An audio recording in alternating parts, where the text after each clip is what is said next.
سلام عليكم. يا ترى خمنتوا هنعمل ايه؟ ايوه، المولتن او اللافا كيك. طبعا شايفين انهيار الشوكولات عامل ازاي، وهتكتشفوا في الفيديو ده ان الطريقه من اسهل ما يمكن. اول حاجه هبتدي ان انا ادهن الرامكنز بتاعتي او القوالب بتاعه المولتن كيك عن طريق الزبده، سواء من القعر او من الجوانب. بعد كده هبتدي ان انا احط كميه صغيره من الدقيق وهمشي بيها على الزبده بتاعتي دي، هتخلي الدقيق بتاعي يلزق عليها كويس قوي. طبعا المرحله دي مهمه عشان خاطر لما اجي انزل المولتن كيك في الاخر ما يكونش لازق في القوالب بتاعتي. عن طريق بقى ان انا بضرب كده ضربه صغيره بطلع الدقيق الزياده بتاعي من الرامكنز. لما نيجي نخبز المولتن كيك لازم الرامكنز دي هتخش على صينيه، يعني مش بدخلها كده على طول في الفرن، لا بحطها جوه صينيه. بعد كده بقى عشان خاطر نحضر خليط المولتن كيك بتاعنا هنبتدي ان احنا نجيب بوله واحط فيها الزبده بتاعتي وهحط فيها الشوكليت. انا هنا مستخدمه دارك شوكليت او شوكولاته غامقه. طبعا ببتدي ان انا اكسرها عشان خاطر اسهل من عمليه التسييح بتاعتها. ممكن تستخدمي في التسييح سواء مايكرويف او ممكن تستخدمي حمام مائي. انا هنا استخدمت المايكرويف، ولكن احرصي انك تطلعيها كل 30 ثانيه وتحاولي تقلبيها وبعدين تدخليها تاني لغايه لما تبقى بالشكل اللي حضرتك شايفاه، وده عشان خاطر الشوكولاته بتاعتي ما تتحرقش مننا. هجيب بقى بوله تانيه وهنزل فيها بالبيض بتاعي وصفار البيض وكمان الفانيليا والسكر، وهبتدي ان انا اضربهم ضرب كويس جدا بالمضرب الكهرباء لغايه لما القوام بتاعي يبقى تقيل بالمنظر اللي حضرتك شايفاه ده، وده مهم جدا. هبتدي بقى ارجع لخليط الشوكليت والزبده وهنزل بيهم على خليط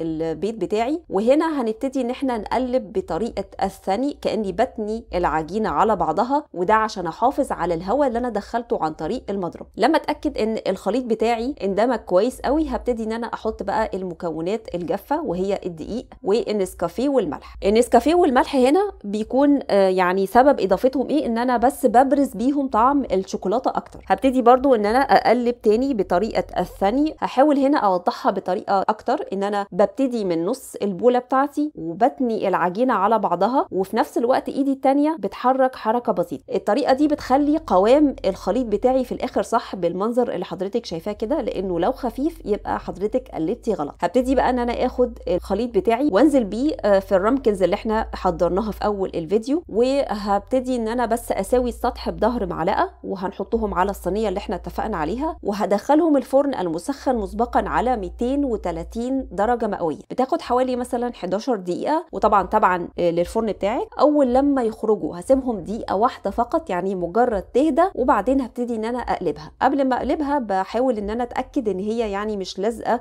من اي ناحيه. من قبل ما افتح اصلا هي باينه ان هي بدات تنزل اصلا الشوكليت اللي فيها. بس تعالوا بقى نفتح كده كويس ونشوف الشوكليت من جوه عامل ازاي. شايفين الانهيار ده؟